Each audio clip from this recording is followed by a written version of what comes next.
Bonjour à tous, bienvenue, nouveau numéro de Around, le rendez-vous sur Mountain Maker d'échange, de partage. On est tous autour de cette, c'est pas une table, c'est la place du village Baïséa qui nous accueille aujourd'hui. Une thématique mobilité et décarbonation qui va nous animer aujourd'hui et qui va nous inciter à échanger, évidemment, à faire avancer les choses ensemble.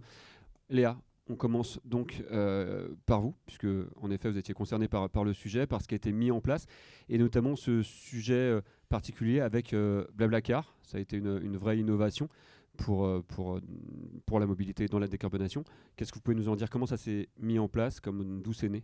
Je ne suis pas arrivée il y a très longtemps dans la collectivité, donc je n'ai pas la genèse du projet.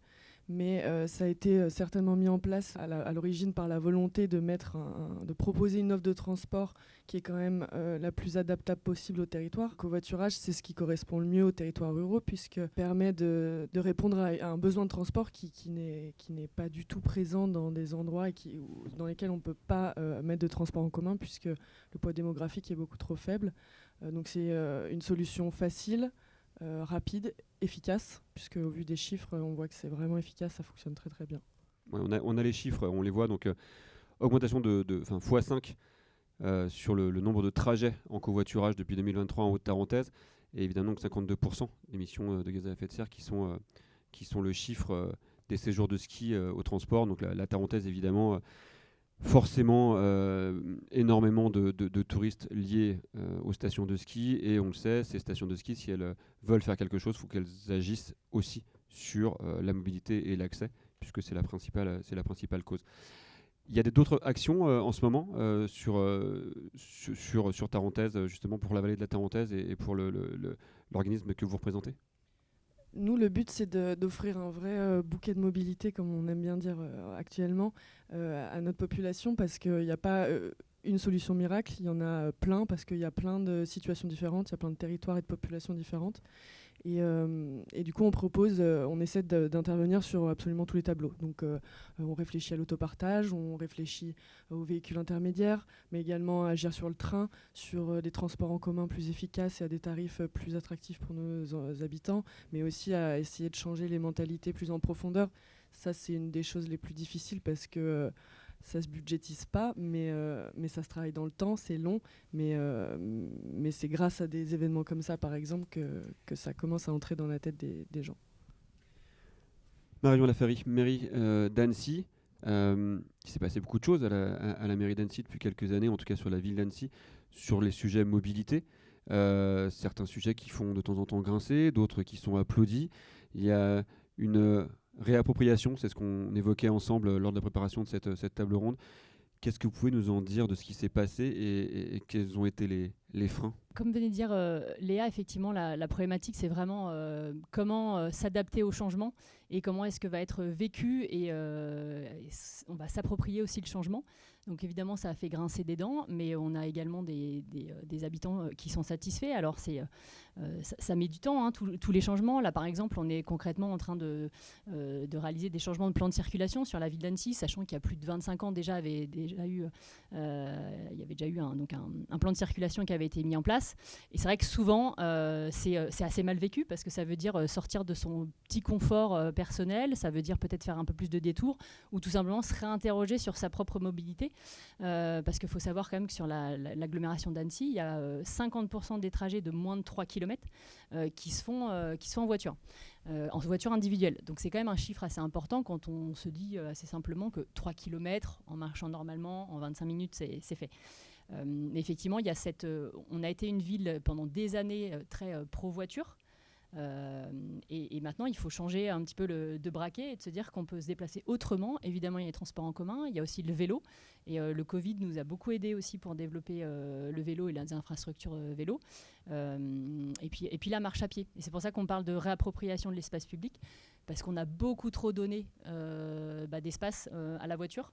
Alors, elle a beau être thermique ou électrique, elle prend la place. Et l'idée, c'est vraiment de redonner plus de place aux mobilités actives. On voit les chiffres, on les commande quand même en même temps. Annecy, 4e ville cyclable de France, enfin dans les villes de plus de 100 000 habitants, et 680 000 déplacements par jour sur l'agglomération d'Annecy. Ce chiffre de 4e ville cyclable de France, c'est une vraie fierté, c'était un objectif, ou c'est juste une étape et il faut aller encore plus loin? Alors, pour ceux qui ne connaîtraient pas forcément donc, la FUB, la Fédération des usagers de la bicyclette, ce n'est pas nous qui avons sorti ce chiffre du chapeau et ce classement. Ils avaient réalisé, donc depuis maintenant plusieurs années, ils réalisent des enquêtes au niveau national sur les villes. D'ailleurs, il y a une enquête encore en cours jusqu'au 2 juin de la part de la FUB. Et en fait, l'idée, c'est de comprendre ce qui fonctionne, ce qui ne fonctionne pas, quels sont les freins justement à la pratique du vélo dans toutes les villes. Et oui, ça a été une fierté parce que par rapport à la 3e édition, peut-être la 2e, là c'était la 3e où on est arrivé 4e ville de France, il y a une évolution favorable, les notes ont augmenté et puis on sent qu'il y a eu, alors avec le début du mandat j'imagine, et le fait aussi qu'on soit effectivement arrivé avec cette municipalité, la part modale a augmenté et puis on s'est vraiment inquiété des points noirs, ils étaient nombreux sur la ville d'Annecy. Les points noirs cyclables, c'est là où il faut agir parce que si vous ne vous sentez pas en sécurité, vous allez continuer de prendre votre voiture en fait. On reviendra sur ces points évidemment. On va continuer. Antoine Pain, Protector Winter, association Protector Winter, directeur pour la France. Antoine, vous agissez sur de nombreux domaines, mais notamment la mobilité, évidemment, par de nombreuses enquêtes, études. Enfin, vous avez développé une vraie expertise. Quand on dit mobilité et décarbonation, pour toi aujourd'hui, on est quoi? On est loin? On avance? Faut s'inquiéter, il y a une urgence? Ouais, on est en retard. Vaste question qui m'est posée là. On peut replacer les choses. 32%, c'est la part des émissions carbone à l'échelle nationale qui correspond au transport. Et c'est aussi le seul secteur qui est en augmentation en France. Et c'est les chiffres du Haut Conseil pour le climat, cela. Donc une haute autorité étatique. Donc ça veut dire que peu importe nos efforts à n'importe quelle échelle, c'est un des sujets, si ce n'est le sujet majeur qu'on doit adresser.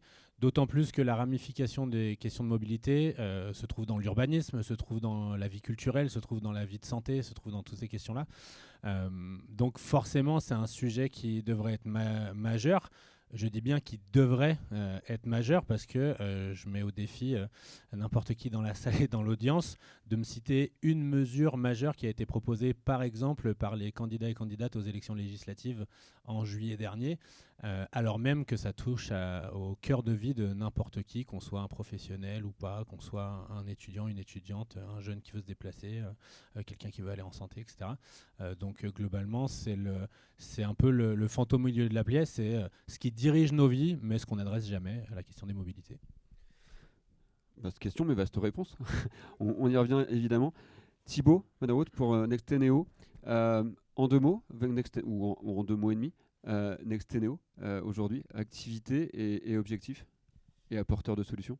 Alors l'objectif, c'est faciliter l'adoption de la mobilité électrique via des solutions simples, fiables et d'optimisation énergétique concrètement pour installer des bornes de recharge. Aujourd'hui, on a 2 grands métiers. On a un métier, on va accompagner en gros nos clients sur le déploiement des points de charge. Et ensuite, après, il y a toute la partie exploitation. Avant, on allait à la station essence. Maintenant, votre station essence, elle est sur le parking de l'entreprise. Elle est dans les parkings publics, typiquement de la ville d'Annecy. Elle est en station.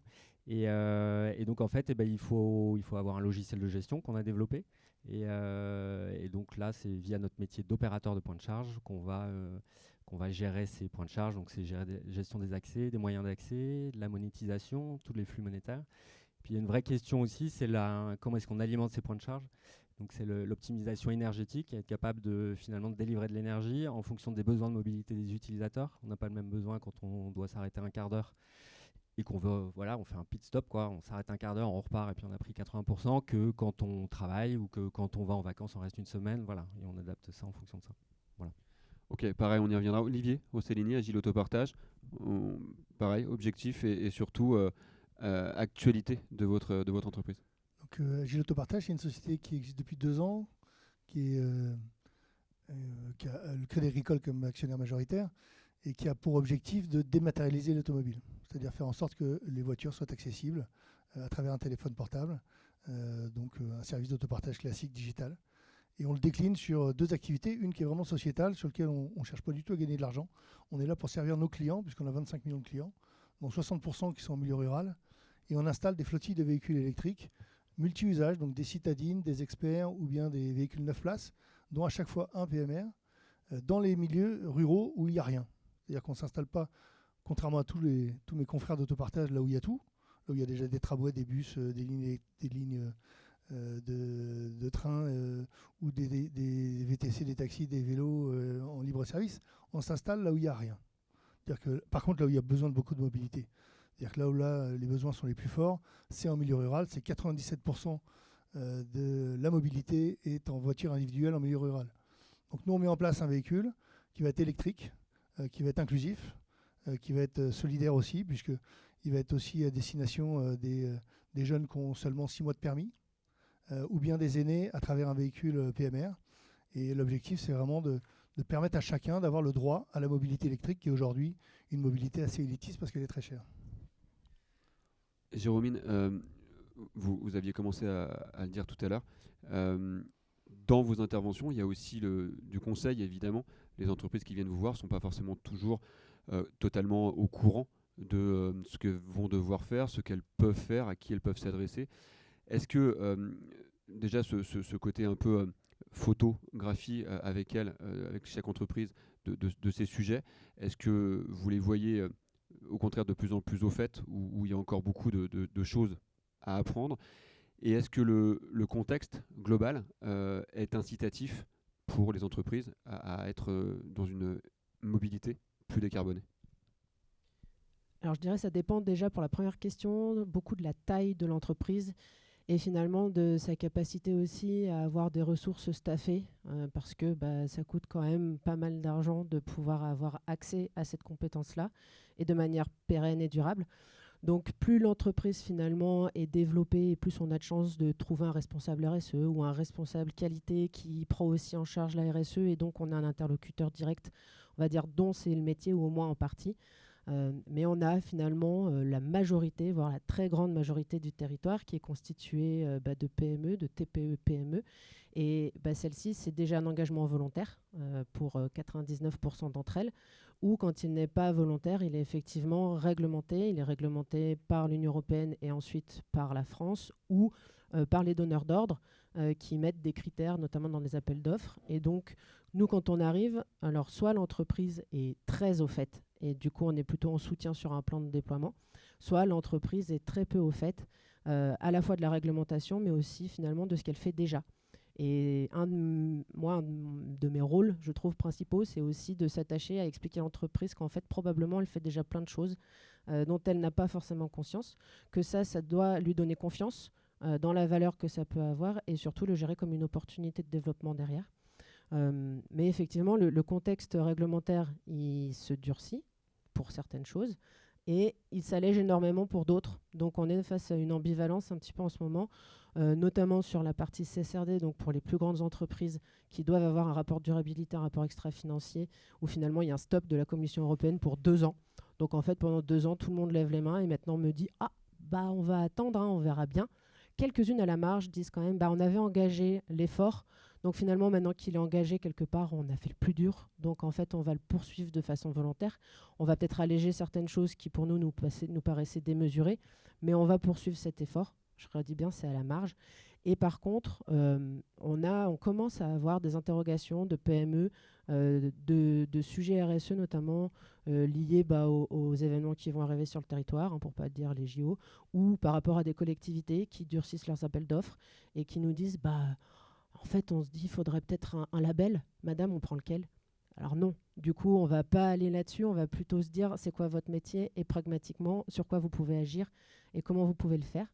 Et une fois qu'on a fait un peu ce premier diagnostic avec eux, on essaie de prioriser, en tout cas pour les plus petits, les efforts à fournir. Et effectivement, un des efforts centraux, c'est quand même la mobilité.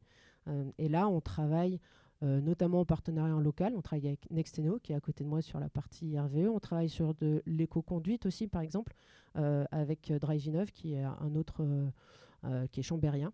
Et puis, on travaille aussi sur des pratiques, finalement, pour dire on peut décarboner une partie de la mobilité. Il peut y avoir de la mobilité douce. Il peut y avoir finalement une mobilité qui n'est pas forcément le transport véhicule et essayer de commencer à semer des graines pour que les usages et l'essence même de ce que représente la mobilité fasse un peu plus de sens. Ouais, semer des graines, on en revient au sujet qu'on avait abordé aussi sur le fait de changer les habitudes aussi, de nos habitudes, tous, nos habitudes. À la mairie, on avait évoqué le sujet de ces vélos, évidemment, c'est cette réappropriation avec les zones piétonnes, ce qui est en connexion directe aussi avec les voitures, parce qu'il y a forcément un système ou un écosystème à créer ensemble. Et puis donc ce changement d'habitude. Comment vous le vivez, comment vous arrivez à apporter peut-être de la pédagogie, à apporter de la réassurance. Qu'est-ce qu'il faut pour continuer?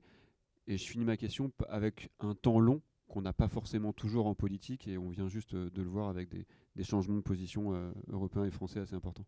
Alors oui, il y a du temps long. Vous parliez de pédagogie. Je pense qu'on aura beau en faire énormément. À partir du moment où on n'a pas envie soi-même de changer, malheureusement, les chiffres à la pluie ne suffiront pas.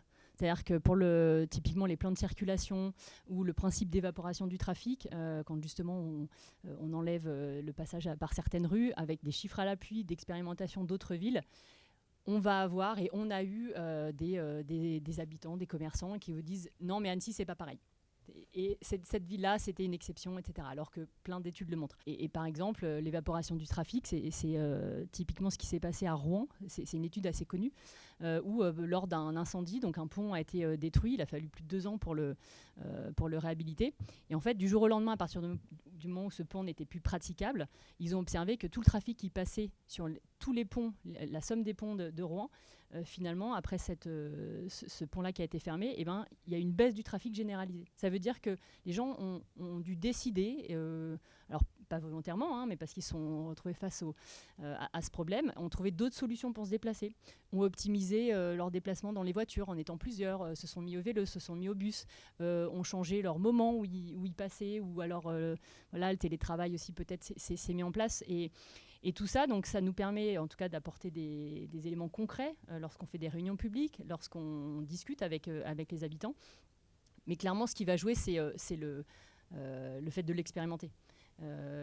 Toutes les rues qu'on a piétonnisées, que ce soit avant, dans les mandats d'avant, ou même celles qu'on est en train de piétonniser, une fois que c'est fait, clairement, vous demandez aux gens est-ce qu'on reviendra en arrière, est-ce qu'on remettrait les voitures dans votre rue? Il n'y en a pas beaucoup qui vont vous dire oui. Donc c'est effectivement quelque chose qui prend du temps, il y aura toujours des freins. Mais à la pratique, on voit que finalement c'est accepté. Antoine, une réaction sur ce qui a été évoqué là? Alors il y a eu plein de sujets qui ont été évoqués, mais autant évidemment le changement les évolutions dans les incitations, les différents métiers là qui ont été évoqués, qui participent, et cette notion de pédagogie qui concerne aussi Pau, en tout cas le faire connaître. Une réaction sur ces sujets-là? De nombreuses, et le temps qui nous est imparti va me forcer à des choix malheureux, j'imagine, pour la profondeur du propos. Peut-être poser la question de la limite de la pédagogie dans un monde qui clairement tire dans l'autre sens. Un des exemples que j'avais partagé presque en préparation pour la présentation, c'est le fait qu'à l'heure actuelle en France, un billet de train coûte 2,6 fois plus cher pour qu'un trajet similaire en avion. Globalement, en quoi ça devrait être reposé sur la capacité individuelle à prendre la décision de faire un choix qui a un impact sur le reste de la société? On peut le mettre comme ça. Est-ce que la capacité à se déplacer de manière durable, décarbonée, ou en tout cas la moins impactante pour le reste de la société, parce que là on parle de carbone, mais on pourrait mentionner les questions de qualité de l'air, qui est un sujet que vous connaissez bien aussi à Annecy, encore qu'on est dans d'autres vallées, ce genre de choses-là. Globalement, à l'heure actuelle, on laisse ça à l'initiative personnelle, couplée généralement à la capacité financière de pouvoir le faire. Moi, souvent, on avait déjà fait un sujet comme ça, tout le monde était très content de venir me voir parce que je faisais un trajet en vélo entre les Bauges où j'habite et Annecy où je travaille, et ça m'arrive autant que faire se peut. J'ai la chance immense de pouvoir investir dans un véhicule comme celui-là, et c'était pas possible peut-être pour beaucoup d'autres personnes. Et donc, vous l'avez mentionné, le droit en fait à la mobilité, et nous c'est une des choses pour lesquelles on se mobilise, voire même qu'on milite, c'est de considérer à titre similaire que d'autres sujets, que la capacité de se mouvoir dans son environnement pour accéder à un travail qui soit digne, pour accéder à des services de santé ou des sources d'alimentation qui soient saines, ça doit être vu comme un service public. Et il s'avère qu'en ce moment, les services publics, on a tendance à penser que ça devrait être à l'équilibre, a priori. Et je sais que j'ai des services bancaires à côté de moi, donc ces questions d'équilibre sont importantes. Mais en tout cas, il y a des pans de la société qui nécessitent qu'on considère qu'ils sont là pour alimenter les besoins des citoyens et non pas pour répondre à des questions budgétaires. Et je crois que toutes les questions qui sont abordées là retombent sur ces questions-là. La mobilité, elle est au cœur de tout ça, parce que ça ne peut pas être un choix individuel vu le contexte dans lequel on se trouve. Justement, il y a aussi une notion d'intérêt général. Est-ce que cette décarbonation, elle est assez... C'est une question d'enfant que je pose. Sincèrement, je m'écoute là. Est-ce que cette et puis je fais le métier que je fais en plus. Est-ce que cette décarbonation, elle est assez à ce que les conséquences, en tout cas du non décarbonation, est assez connue de tous? Est-ce qu'il est assez répété? Tout simplement parce qu'il y a une question d'incitation. On incite que quand on a une vraie prise de conscience. Sur les questions de mobilité, moi je dirais, enfin je peux répondre en deux temps, et je suis désolé, je prends la parole, peut-être elle m'était pas adressée. Globalement, si vous voulez, je peux être la personne qui vous répétera que oui, on est en train de mettre à mal l'outil de vie sur lequel on se trouve en tant qu'espèce, et que probablement, dans un siècle ou deux, au rythme auquel on continue, il faudra se poser la question de savoir si on avait bien agi dans les dernières décennies. Ça, c'est la première chose, et je pense qu'on peut revenir à moi, nous avons la conviction chez Protect Our Winters que la question des mobilités, elle est avant tout culturelle. Culturellement parlant, la voiture thermique individuelle, la voiture individuelle d'abord, puis thermique ensuite, parce que c'est des questions qui peuvent se réfléchir, est un élément majeur de construction de notre société. Des rites de passage à l'âge adulte sont construits autour du fait d'acquérir la capacité, de conduire une voiture, mais surtout d'en posséder une.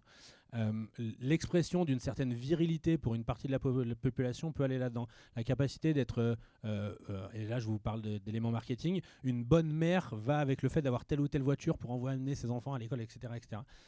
L'élément voiture comme étant l'apothéose du mouvement humain dans son environnement est avant tout culturel, et si on n'est pas capable de remettre en question la part prédominante de l'imaginaire à quoi répond la voiture et ou l'avion, toutes ces questions-là, budgétairement parlant, on peut revenir. Vous avez mentionné la Covid tout à l'heure. Qui pouvait penser qu'on pouvait mettre en pause tout un pays d'un coup? Pas grand monde, jusqu'à ce qu'on y soit contraint. Voilà, le monde, notre pays, en tout cas, on avait la part de responsabilité sur notre pays et tout le reste. Donc, a priori, dire stop à la voiture, c'est possible au moment où on déclarera que c'est un impérieux besoin. Ouais. Quand il y a danger, on est prêt à faire des efforts. Oui, Oli. Sur la notion de culture, c'est clair que des pays comme la Suisse ou le Canada ont depuis des décennies sensibilisé leur population à la protection de leur environnement. Aujourd'hui, ce sont les champions du monde de l'autopartage. Alors que c'est un sujet qui est toujours difficile à porter d'un point de vue économique. Donc ça fait vraiment partie de cette équation de culture et d'acculturation.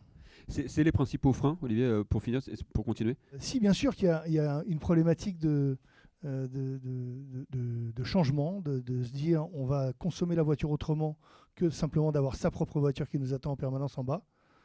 Donc ça, c'est une vraie politique de changement, mais après, c'est la nécessité qui fait loi. Le principe de l'autopartage est en montée en flèche libre, enfin vraiment très fort, à cause du coût du déplacement et de la mobilité. Aujourd'hui, avoir 2 voitures en milieu rural, c'est plus cher que sa maison. 2 actifs qui travaillent, qui font 50-60 km par jour, leur voiture leur coûte plus cher que leur maison. Et la voiture coûte tout le temps de l'argent. Alors que la maison, une fois qu'on l'a payée, elle coûte plus. Enfin, elle coûte les charges. Une voiture, c'est en permanence une charge toute sa vie. Donc la question de se poser, est-ce que j'ai besoin d'avoir cet actif en bas de chez moi qui me coûte de l'argent, même s'il ne roule pas, il coûte de l'argent, ou bien est-ce que je le consomme seulement quand j'en ai besoin? C'est une vraie question de changement. Juste pour compléter sur la partie culturelle, la voiture, elle nous permet d'aller plus vite, plus loin. Donc aujourd'hui, on habite plus loin de notre lieu de travail, de notre lieu de vie aussi ensemble. Et donc, forcément, on a adapté notre façon de vivre à l'usage qu'on a fait de ce moteur culturel qui a été la voiture à un moment donné. Et sur le partage, effectivement, les collectivités, mais peut-être pas juste à l'échelle de la commune, si ce n'est à l'échelle de la Comcom, du département, de la région, de travailler sur aussi un mix accessible mobilité. On a un sujet qui est forcément lié à la montagne dans tout ça. Quand on essaye de mettre un transport par câble valléen et qui passe par 6 communes différentes et qu'on n'arrive pas à se mettre d'accord sur un tracé, ça n'encourage pas à décarboner, ça n'encourage pas à montrer aussi autour qu'on est capable de se concerter et que du coup on refait force commune. Donc c'est ces enjeux-là aussi philosophiquement, si on avance sur ce biais-là, de se dire il faut retravailler culturellement sur un refaire ensemble et peut-être aussi en proximité. Ouais, je voudrais réagir parce qu'au-delà aussi de l'aspect philosophique, il y a évidemment un pendant... et un impact politique et de choix politique dans la vision du territoire. Et effectivement, vous disiez c'est plus facile avec une voiture d'aller plus vite, plus loin. C'était Frédéric Errand, qui est un économiste et un urbaniste, qui disait qu'en moyenne, sur un siècle, finalement, les Français, ils passent toujours autant de temps dans leur transport. Donc, un siècle, on va dire que c'était plutôt à pied, hein, globalement. Mais maintenant, ils passent toujours 1 heure en moyenne par jour, mais pour aller beaucoup plus loin. Mais pourquoi ? Mais parce qu'en fait, on a favorisé le fait d'aller toujours plus loin, toujours plus vite, par les politiques qui ont été menées, par les infrastructures qu'on a aussi construites.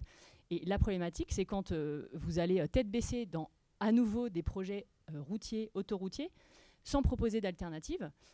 Et donc, ça va inciter les gens, effectivement, à aller à habiter toujours plus loin de leur lieu de déplacement, enfin leur lieu de travail, je veux dire. Et donc, là, on est loin de l'objectif qui est de décarboner, alors même si elle est électrique. Mais en tout cas, au bout du bout, c'est quand même des bilans carbone, il faut produire de la voiture individuelle supplémentaire.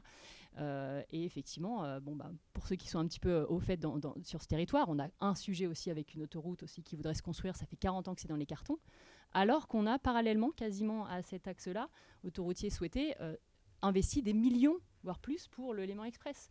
Donc à un moment donné, effectivement, c'est des choix politiques de se dire, on avantage le transport en commun, ou est-ce qu'on continue d'avantager la voiture individuelle ? Léa, je voudrais revenir quand même sur... on a parlé de montagne, j'ai envie de parler de montagne évidemment, c'est un des sujets du département aussi. Un afflux de voitures important lié au tourisme et notamment au tourisme du ski. Je reprends le côté culturel, évidemment, du fait de venir au ski en voiture. Hein. Il y a eu des efforts énormes qui ont été faits pour inciter les gens qui viennent de Paris ou d'ailleurs à venir en train. Je n'ai pas tous les chiffres, je ne suis pas sûr que ce soit un franc succès. Et si ça marche quand même, donc ça avance, donc c'est une très bonne nouvelle, vous allez nous en parler. Et puis il y a la vallée de la Tarentaise, ça doit être le record en termes de flux de voitures des samedis de vacances sur une même vallée en même temps. Il y a une conséquence importante, on le sait. Est-ce que ce cas d'école, la conscience collective avance ? Est-ce qu'on se rend compte de la gravité de mettre 50 000, peut-être que je pense que c'est à peu près ça, mais 50 000 véhicules un samedi dans la même vallée, avec les émissions carbone, les glaciers au-dessus, tout ce qu'on n'arrive pas à changer pour l'instant, ou pas assez en tout cas. Alors, il y a une conscience collective qui arrive, mais beaucoup trop lentement, hein, c'est sûr. On essaie de trouver, nous, des solutions comme on peut, parce que oui, venir au ski sans voiture, ça engendre plein de problèmes en fonction du type de personne. Hein. On vient à 4 en famille, allez dire à une famille avec des enfants en bas âge de venir en train, puis car, puis taxi, puis... Voilà. Mais encore une fois, avec ce bouquet de mobilité qu'on propose, il y a plein de solutions. Nous, là, on essaie plutôt d'intervenir sur, par exemple, les hébergeurs. Pour qu'ils proposent des hébergements plutôt que de faire du samedi au samedi, qui proposent du dimanche au vendredi, du dimanche au dimanche, qui sont un petit peu plus flexibles pour étaler un petit peu plus les flux, étaler les trains. Les trains fonctionnent bien. Ouf, je crois qu'on est une des lignes une des zones où ça fonctionne le mieux l'hiver. En tout cas, il y a beaucoup de trains l'hiver et ils sont vraiment remplis. J'ai pas les chiffres en tête, mais on a une vraie augmentation d'hiver en hiver. Maintenant, il faut penser à l'acheminement jusqu'aux stations. Le dernier kilomètre, c'est un autre problème. Mais je ne sais pas vraiment si les usagers qui viennent le samedi et qui sont coincés dans les bouchons ont cette conscience de se dire si je venais en train. Ils se disent plutôt, je ne sais pas ce qu'ils se disent parce que je ne le fais pas, mais, mais j'espère en tout cas. En tout cas, ça avance. Des chiffres que vous nous donnez, ça avance lentement, mais ça avance quand même. L'incitation est là. Malgré, en effet, le sujet, il n'y a personne de la SNCF autour de la table, donc on va pas, c'est souvent le cas d'ailleurs, mais on va pas donc rester là-dessus. Mais c'est vrai que c'est forcément, c'est pas la peine toujours aussi de stigmatiser les gens. Vous devriez venir en train, oui, enfin quand ils sont 4, et le prix de 4 billets de train versus, oui, en effet, il faut quand même avoir une conscience à ce niveau-là. Thibaut, on ne vous a pas beaucoup entendu. Quels sont les freins que vous rencontrez, vous, ou au contraire les grands succès qui font que ça se développe et que ça s'implante partout, Nexteneo ? Alors peut-être déjà les freins sur le développement de la mobilité électrique, c'est exactement ce dont on vient de parler. Enfin, je trouve que ça fait écho. Je pense qu'il y a beaucoup de personnes sur la route parce qu'il n'y a peut-être pas assez d'offres de train. Pour les bornes de recharge, c'est un peu la même chose en fait. C'est qu'on voit dans toutes les entreprises et peu importe là où on met des bornes de recharge, finalement, on met des bornes de recharge, il n'y a pas de voiture électrique, on met des bornes, il y a des voitures électriques qui arrivent. En fait, pourquoi ? Parce que le principal frein concrètement pour le passage à la voiture électrique, c'est la peur de la panne sèche. Alors qu'on fait 50 km par jour et que même si on a une petite voiture électrique, en fait, on va recharger une fois par semaine. Voilà, on fait toujours cette analogie, on a du mal à ce changement d'habitude, ça a été pas mal évoqué. Voilà. Donc ça c'est ça, et après pour nous Nexteneo, on a cette chance d'être déjà acteur local, donc on travaille pour Annecy par exemple, on gère toutes les bornes de recharge qui sont dans les parkings d'Annecy. Juste partager un chiffre, ça représente 320 000 km qui ont été rechargés sur le premier trimestre. Sur le premier trimestre 2025, c'est 48 tonnes de CO2 qui ont été du coup économisées par rapport à véhicules électriques. Et ensuite, après, on va travailler par rapport aux véhicules thermiques. Et ensuite, donc voilà, on a 500 points de charge aujourd'hui. On en aura en gros 1000 points de charge à la fin de l'année. Du coup, on est sur une belle progression. On est une dizaine de personnes, on est local et on travaille avec des partenaires locaux. Et on commence l'objectif cette année est de se déployer sur toute la France. Marion, votre avis sur le déploiement des voitures électriques à la ville d'Annecy, quelle est la politique, ou en tout cas la vision en complément peut-être de la politique vélo dont on a parlé tout à l'heure? Au-delà d'une vision, il y a aussi des lois et des réglementations par rapport à des nombres de places qu'on doit mettre à disposition aussi dans les parkings. Donc bien évidemment, l'objectif étant de respecter la loi par rapport à ce nombre de places. Et évidemment qu'on l'encourage. On préfère tous, je pense, avoir en dessous de chez soi une voiture qui passe à l'électrique par rapport à la baisse de la pollution, mais aussi pollution sonore. Parce que ça a été un gros phénomène aussi que le Covid nous a appris, c'est qu'on aimait bien vivre avec peu de voitures en ville et peu de nuisances sonores. Donc là-dessus, il n'y a rien à dire par rapport à l'électrique. Nous, c'est vrai que la problématique, elle est forcément aussi budgétaire au niveau de la ville et dans d'autres villes, c'est que ça coûte de l'argent aussi de mettre à disposition des bornes, parce qu'au final, le client final, lui, il ne le voit pas forcément, mais il y a quand même un gros investissement de départ. Et puis après, d'un point de vue purement technique, les soucis, en tout cas dans nos parkings et sur les places de stationnement en surface, c'est la non-rotation des véhicules ou les gens qui squattent. Voilà. Donc ça, c'est un petit peu le sujet qui revient sans arrêt. C'est comment faire en sorte que, effectivement, ceux qui ont une voiture électrique puissent avoir la place de disponible quand ils veulent vraiment brancher. Donc ça, après, c'est plus notre petite tambouille de contrôle et de verbalisation. Malheureusement, on est obligé d'en arriver à ça pour pouvoir déployer davantage et que ce soit respecté surtout. Jérôme, voiture électrique, il y a aussi des réglementations qui concernent les entreprises, les flottes. On l'a un sujet qui est déjà évoqué. Ouais, peut-être rappeler où est-ce qu'on en est. On parlait des bornes et du coup vous parliez des réglementations. Il faut se dire qu'à partir du moment où on a un parking de 10 places, il faut au moins une borne. Et après, la loi impose, on va dire, des quotas en fonction de la taille du parking, mais demande à ce qu'il y ait 20% des places qui soient préinstallées. Donc c'est-à-dire qu'on ait les câbles et les réseaux qui soient tirés, prêts à mettre les bornes. Malgré tout, si d'un coup on mettait 20% sur tous les parkings de la ville, en fait on perdrait un nombre de places aussi incalculable qui ne correspondrait pas forcément à l'usage actuel. Donc ça fait référence à la loi LOM. Et la loi LOM, elle impose aussi pour toutes les grandes sociétés qui ont des flottes de plus de 100 véhicules d'avoir un quota de verdissement annuel sur tout ce qui est renouvellement et nouveaux véhicules. Et cette année, la loi de finances 2025, elle impose des sanctions beaucoup plus contraignantes sur les flottes 2025 pour 2026, avec des amendes qui vont de 2 000 à 4 000 euros, qui iront jusqu'à 7 000 euros en 2027 pour tout véhicule qui aurait dû être verdi qui ne l'a pas été. Concrètement, pour une ETI, ça peut représenter 40 000, 50 000 euros d'amende. Donc ça veut dire aussi que l'on enjoint les plus grosses entreprises, en tout cas des territoires, à faire ce pas-là. Mais pour moi, il y a toujours ces deux poids, deux mesures. C'est de se dire on tape par le haut du panier parce que quelque part, c'est ce qui se verra le plus vite. Et c'est très bien, il le faut pour ces gens-là qui ne font pas forcément l'effort. Pour moi, la mobilité décarbonée par véhicule électrique, elle est nécessaire sur une vision court et moyen terme. Et donc, notre objectif principal aujourd'hui, c'est d'arrêter d'autant émettre. Quand on a son propre bilan carbone qui est fait, on se rend compte qu'à partir du moment où on passe d'un véhicule thermique à un véhicule électrique, c'est la première source de décarbonation importante avant le logement, avant l'alimentation, avant quoi que ce soit d'autre. Donc soit arrêter la voiture et passer au vélo, passer à des modes doux, le train, etc. Soit passer déjà à un véhicule électrique. Et en gros, pour des véhicules de société type utilitaire, en moins de 10 000 km, on a écrasé le bilan carbone de la voiture. Donc en fait, on se rend compte aussi que ça a une vertu très court-termiste positive. Après, ça n'empêche pas de se poser toutes les autres questions. Mais comme je dis souvent aux entreprises que j'accompagne, là, vous faites un investissement de véhicule, il ne va pas durer 30 ans. En fait, vous renouvelez ces flottes-là. Donc, vous vous posez des questions pour 5, 10, peut-être 15 ans, et pour participer à un mix. Et ce mix mobilité et décarbonation, je pense qu'il est essentiel aussi à prendre en compte, à dire que 100% de l'électrification de l'usage du véhicule ne sera jamais possible. Et ce n'est pas ce qu'on demande aujourd'hui, en tout cas dans le premier effort qui est fait. Thibaut, une réaction? Juste en plus de l'efficacité peut-être énergétique, on décarbone et tout ça, c'est aussi financier en fait. C'est qu'on a on n'arrête pas d'entendre en fait partout que la voiture électrique ça coûte 3-4 fois plus cher. En fait, c'est l'inverse. En fait, pour une entreprise, concrètement aujourd'hui, faites tous le calcul, on pourra le faire ensemble si vous voulez, mais c'est entre 2 et 3 fois moins cher en fait. Donc c'est bon pour le climat, je pense bon pour le porte-monnaie aussi, en tout cas pour les finances. Deuxième chose aussi, c'était sur la réglementation tout à l'heure quand on en parlait, on voit toujours les réglementations comme une contrainte, ça l'est parfois, c'est certain. Nous ce qu'on voit en fait, c'est que quand on voit les pourcentages d'obligation d'équipement des places, finalement en fait ça correspond pratiquement aux besoins et en gros aux courbes qui sont en train d'être vérifiées. Donc en fait on met ça en avant parce qu'on n'a pas envie d'y aller, sauf que en fait il y a un besoin derrière et c'est pas juste pour embêter les gens. Voilà. Peut-être un tout petit chiffre pour compléter ce que dit Thibaut. En 2014, il y avait 28 000 véhicules électriques. Mars 2025, il y en a plus de 2,1 millions.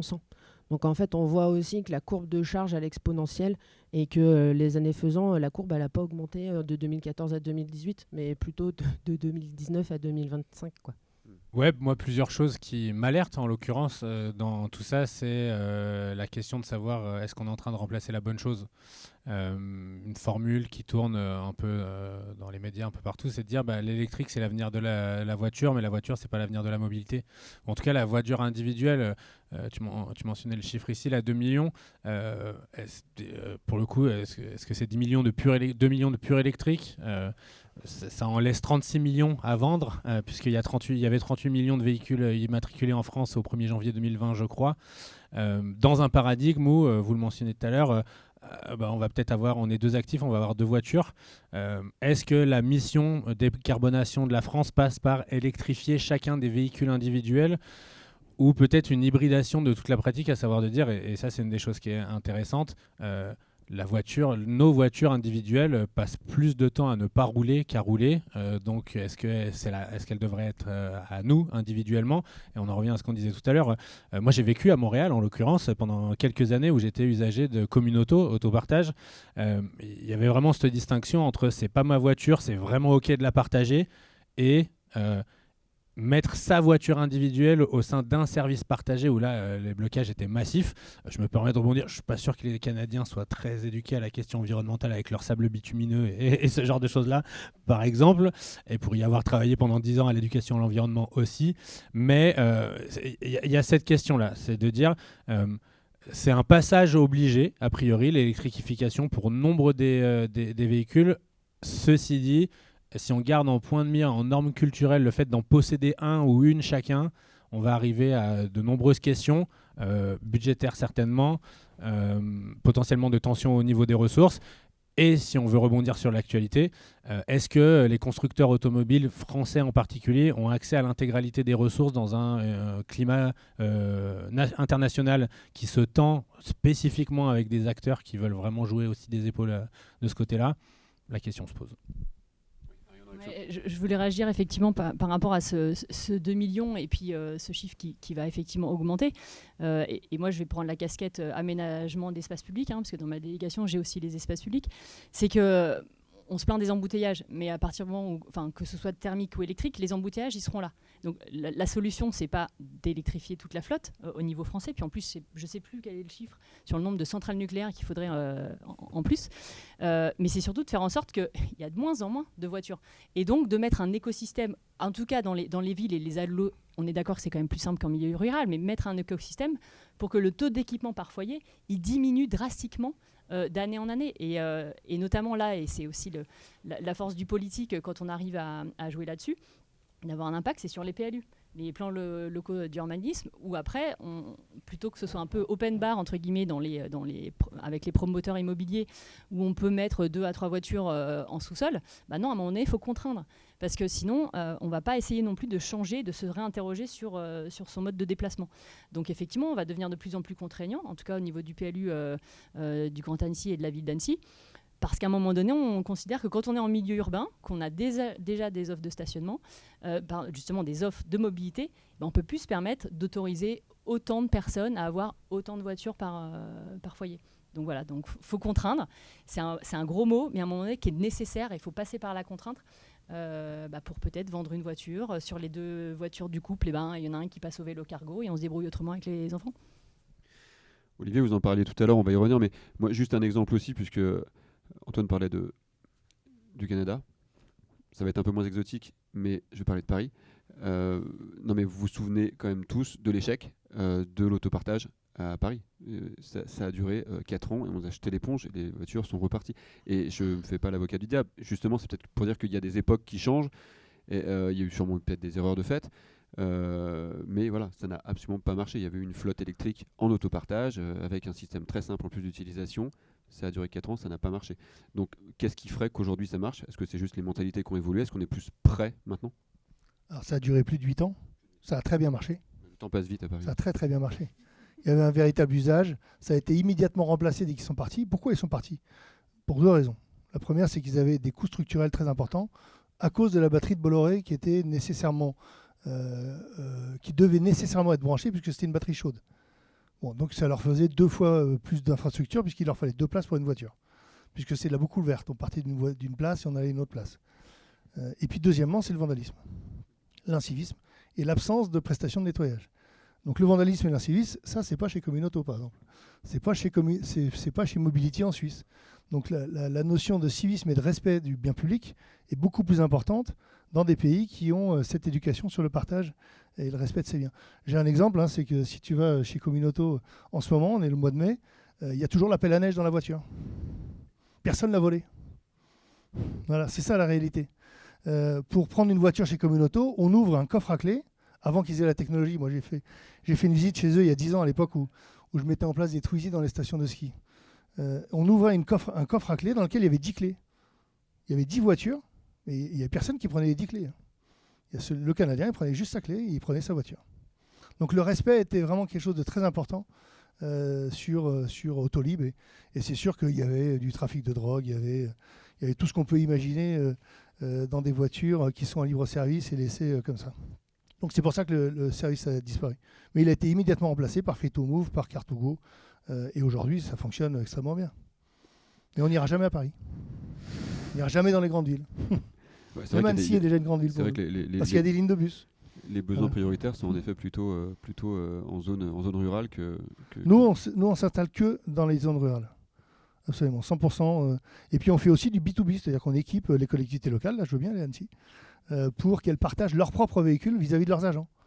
Parce que pour une administration, une collectivité, passer à la transition énergétique, c'est quand même augmenter le prix de ces véhicules. Et là, il y a une problématique financière qui se pose. On ne veut pas dire à son directeur financier, je vais devoir faire 50% de plus l'année prochaine parce que je respecte la loi LOM. Donc partager les véhicules dans une administration, c'est quelque chose qu'on fait tous les jours. On a le conseil départemental du 76, du 14, la mairie de Mulhouse, et ça marche très très bien. Donc on en revient à quelque chose de très systémique en fait, c'est que voilà, on parlait de mobilité, on est revenu à de l'éducation de base et de la civilité. Non, mais le service public est le vrai sujet. Tout à l'heure, Antoine en parlait, c'est qu'il n'y a pas une ligne de bus qui est rentable. Ça, c'est la réalité. La mobilité est un service public et elle doit être portée comme ça, comme un hôpital. Donc, nous, on a un modèle où on porte 50% des investissements vis-à-vis des collectivités. Et je pense que c'est le sens de l'histoire. Il n'y a pas une ligne de bus qui est rentable. Est-ce que je peux rebondir? C'est vrai que la mobilité, j'ai peut-être moins de recul là-dessus que vous. Mais j'ai l'impression que c'est quand même relativement nouveau pour beaucoup de personnes. Il y a encore beaucoup de personnes qui ne savent pas ce que ça veut dire, quoi. Des habitants comme dans ma propre communauté de communes. Je veux dire, c'est vraiment des idées nouvelles. Donc il faut aller vite parce qu'on en a besoin. C'est maintenant et c'est pas demain qu'il faut changer les choses, ça c'est sûr. Mais c'est vrai qu'il ne faut pas oublier que tout va très très vite et que les gens sont à la ramasse, quoi, entre les applis, l'autopartage, le covoiturage. Ils ne savent même pas ce que c'est la différence. Il y a plein d'outils, c'est super, mais je pense que c'est vraiment aussi aux institutions, aux privés, aux employeurs de prendre la main des usagers et de les accompagner au mieux dans ce changement qui est pour tout le monde. Je vais me permettre de rebondir là-dessus en faisant écho à quelque chose qui a été dit plus tôt. Et puisque cette discussion tourne autour de la question des territoires, en tant qu'acteur associatif, on voit beaucoup de budgets de dispositifs territoriaux menés par des collectivités. Et il y a très peu de budget pour payer des gens comme Léa. Par exemple, ou de l'animation, ou ses collègues, etc. Il y a beaucoup d'argent quand il s'agit de mettre une nouvelle plateforme digitale, tous ces trucs-là. le coût humain de ce que Léa vient de vous partager sur aller à la rencontre des gens, leur faire comprendre, faire un apéro toutes les semaines pour échanger les numéros, pour avoir le covoiturage, pour avoir ce genre de choses-là, ça devrait être la plus grosse dépense. Encore une fois, on est dans un monde où payer les gens dignement et ne pas les faire remplacer par un chatbot, par ce genre de choses-là, c'est pas exactement tendance. Sauf que pour faire changer des comportements humains, il n'y a rien de mieux d'autre que des humains à ce niveau-là. Et en fait, on le voit de manière assez flagrante dans ces postes-là. Une bonne partie de ce qui se passe à l'Assemblée de Pays Tarentaise Vanoise a été mis en place grâce au plan d'ingénierie Avenir Montagne, dont on ne sait pas s'ils vont être renouvelés. C'est des dizaines, des centaines de postes à travers tous les territoires de montagne, dont une bonne partie affectée à la mobilité, qui risquent de disparaître du jour au lendemain et qui vont laisser les gens sans ressources aucune pour pouvoir continuer ce travail-là. Oui, je confirme, le plan Avenir Montagne, pour l'instant, il n'y a plus de budget. J'ai remis une réaction aussi sur ce que vient de dire Léa, sur ce côté, les gens ne sont pas au courant de ce qui existe. Ouais, je pense que ça reflète assez bien ce que je disais sur l'accompagnement des entreprises tout à l'heure. Et au final, c'est des citoyens qui forment les entreprises. Donc jusqu'ici, on est absolument alignés. Je pense qu'il faut remettre les choses toujours à leur base et se dire, OK, c'est quoi la mobilité et pourquoi tu as besoin de mobilité en fait, dans ton travail de tous les jours. Qu'est-ce qui est indispensable, qu'est-ce qui ne l'est pas et comment finalement on arrive à créer ce bon mix. Oui, il y aura de l'investissement, mais il y a aussi de la remise en cause de comment je fais. Parce qu'à vouloir toujours faire le plus vite, le plus loin, c'est pas le mieux.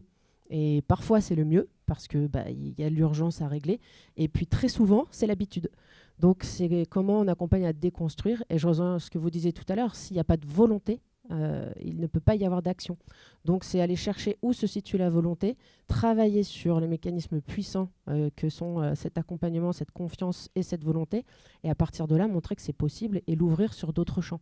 Mais pour moi, c'est toujours partir de là où la personne est en confort et veut avancer. Moi, je voulais revenir sur cette notion justement de les gens sont pas assez au courant de ce qu'il y a. Il faut changer aussi un peu il faut prendre en compte le fait que changer ses habitudes, c'est pas simple. Il faut comprendre que c'est culturel et qu'il y a des modèles qui font que pour être un homme, il faut avoir une grosse voiture. Tout ça a été dit. Est-ce qu'il n'y a pas aussi une des actions prioritaires là-dessus, c'est tant pis si les hommes d'un certain âge aujourd'hui ne changent pas, et tant mieux s'ils changent. Par contre, ceux qui doivent changer, c'est ceux qui vont être adultes. Est-ce qu'il n'y a pas justement cette notion importante de modèle à inciter, une action forte à faire dès maintenant? On parlait du vélo aussi, qui avec le développement du vélo tout d'un coup devient agressif parce que ils savent pas conduire, ou ils savent pas. Donc je crois que vous m'aviez évoqué le fait que vous appuyez aussi sur le fait d'éduquer les enfants jeunes maintenant à comment bien conduire en ville. De savoir rouler à vélo, ouais. Est-ce que aussi il n'y a pas cette incitation dès le plus jeune âge à faire en sorte que prendre un transport en commun ce soit normal, ou que partager sa voiture ce soit normal, et que la normalité, le mot est compliqué je sais, mais que la normalité ce soit ça? C'est sûr que l'éducation c'est l'avenir dans ce sujet en tout cas, mais les enfants actuels qu'on va éduquer pour plus tard, ils ont des parents qui sont leurs modèles. C'est plus que les enfants, c'est des générations qu'il faut rééduquer, mais à un moment donné, si ça vient pas de nous-mêmes. Alors, je ne serais pas forcément d'accord quand vous dites qu'ils ont les parents comme modèle. Je vois quand on arrive, on a intégré les parcours environnementaux dans toutes nos écoles, le savoir rouler à vélo aussi. Et en fait, comme on le fait très très jeune et qu'ils le font donc, dans leur classe, il y a énormément de journées sur le développement durable, sur la nourriture saine, sur l'agriculture, le maraîchage, enfin, ce que vous voulez, et donc le savoir rouler aussi. Et comment est-ce qu'on roule à vélo? Et en fait, on se rend compte que justement, c'est les enfants, quand ils rentrent chez eux, après, qui mettent la pression aux parents, qui vont parler de leur journée, qui vont leur dire ouais, mais finalement on n'est pas si loin que ça de l'école, on pourrait peut-être y aller autrement qu'en voiture, et c'est peut-être pas une bonne excuse de dire comme de toute façon je la prends la voiture pour aller au travail, je te dépose. On peut mettre en place des pédibus, etc. Et en fait on voit qu'avec tous ces parcours environnementaux, finalement il y a quand même, ils plantent aussi une graine, eux les enfants, on leur en plante une, mais ils la plantent aussi auprès des parents. Et puis justement, le volet, il faut que j'ai la plus grosse voiture, aussi par rapport à un statut social, il commence à changer. Enfin, en tout cas, au niveau de la ville d'Annecy, on voit aussi que d'ailleurs ce sera peut-être un écueil, hein, mais il y a aussi cet affichage social qui commence à se faire par le vélo, par les vélos cargo. Alors c'est toujours mieux que d'avoir une voiture, mais effectivement, il ne faudrait pas que ça se transforme trop. Je vais me permettre d'être l'oiseau de mauvais augure qu'on attend de ma présence généralement. Bien sûr, apportons le plus de connaissances aux jeunes générations pour qu'ils soient émancipés, qu'ils aient un esprit critique et puis qu'ils puissent tout chambouler le moment où ils auront décidé que ça soit le cas. En attendant, planter des graines dans une terre brûlée, jusqu'à certaines espèces très caractéristiques, ça donne pas grand-chose. Donc peut-être qu'on peut reprendre la question dans l'autre sens.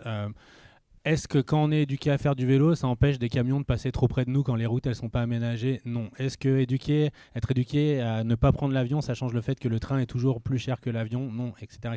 Donc on va revenir, vous mentionnez la question de volonté. La volonté, elle doit être avant tout portée politiquement, majoritairement. Laurent, vous disiez quelque chose tout à l'heure, la SNCF elle n'est pas là. La SNCF, elle n'a pas à être là. On peut prendre le cas de l'exemple régional. L'autorité organisatrice des transports, notamment grâce à la LOM, loi d'orientation des mobilités, c'est la région Auvergne-Rhône-Alpes en l'occurrence. Et ce dont on peut juger, c'est de la capacité de la SNCF à répondre à la commande que lui a passée la région. C'est la seule chose qu'on peut attester. Est-ce que la SNCF répond bien à la commande? Si la commande est nulle, ce n'est pas de la faute de la SNCF. Et vous aurez vous-même conclu de la faute de qui c'est. Il se trouve qu'il y a des échéances, 2026, 2027, 2028, etc. Il y a des projets d'envergure territoriaux à l'horizon 2030 qui sont en train de prendre en place, qui devraient être incroyablement moteurs pour ces questions-là. Ce n'est pas les petits-enfants à l'école, aussi forts et aussi beaux soient les programmes dans les écoles d'Annecy en termes de mobilité, qui vont impulser un projet qui tarde à partir, par exemple, sur ces questions de mobilité. Ok, on va finir par deux ou trois mots chacun sur cette thématique mobilité et décarbonation pour vous on va dire dans les années à venir, parce que si je dis 5 ans, ça arrive 2030, donc c'est presque un peu tiré par les cheveux. Donc avant 2030 évidemment. Voilà, le souhait, l'objectif qui serait souhaitable ou rêver en tout cas sur ces sujets de mobilité, de décarbonation dans les années à venir. En quelques mots, ce serait quoi? Et vous avez en effet que quelques mots chacun. Qui commence? Je veux bien commencer et ça va rejoindre ce que tu disais sur clairement les efforts politiques et les efforts de vision. Enfin, c'est le ferroviaire. Pour moi, c'est évident que si on avait investi dans le ferroviaire autant qu'on est en train d'investir dans le routier, en tout cas sur le département et dans la région, mais on aurait vraiment un super réseau avec comme objectif peut-être d'être comme les Suisses où il y a maximum, voilà, c'est 80% de transport ferroviaire et je crois que on est maximum, chaque Suisse est à moins de 5 km d'une gare. Donc à un moment donné, la seule façon de pouvoir autant transporter de gens de façon décarbonée, ça reste quand même le ferroviaire et on les a complètement abandonnés. Donc, effectivement, le coup de collier, il est clairement à donner là-dessus. Olivier? Nous, chez Agile Autopartage, on est là pour porter le drapeau de la mobilité verte pour le Crédit Agricole. Donc, on espère que dans 10 ans, c'est ça, on sera le leader de la mobilité verte en Europe. Antoine, quelques mots et dans quelques années. Moins de 5 ans, un Premier ministre qui ne prend pas l'avion pour aller à son conseil municipal à Pau. On va en rester là. Jérôme? Pas facile après ça, mais pour nous, c'est vraiment enclenché avec toutes les entreprises, quelle que soit leur taille sur le territoire, des plans de mobilité qui leur soient adaptés et qui contribuent fortement à décarboner le territoire. Thibaut, en quelques mots. Peut-être après le vélo, la marche à pied, le vélo, puis le train, que les voitures soient toutes électriques. Et juste pour répondre comme ça, oui, c'est possible sans construire de centrales nucléaires supplémentaires finalement. Juste en pilotant l'énergie, en ayant du solaire, en faisant les choses de manière intelligente, il est tout à fait possible de transformer le parc à 100% en électrique aujourd'hui. Léa, pour finir. Que même si c'est un gouffre financier, que les institutions continuent à être motrices dans le sujet des mobilités décarbonées et qu'elles accompagnent vraiment leurs usagers et leurs habitants. Merci à tous. On peut continuer 1 heure, 1 heure et demie, mais il faut que j'arrête. Mais on pourra continuer évidemment. Et puis tout à l'heure, tu as cité jusqu'à 2028. On pourrait faire 2030, donc prochaine émission. Merci à tous et à bientôt pour un nouveau numéro de Around.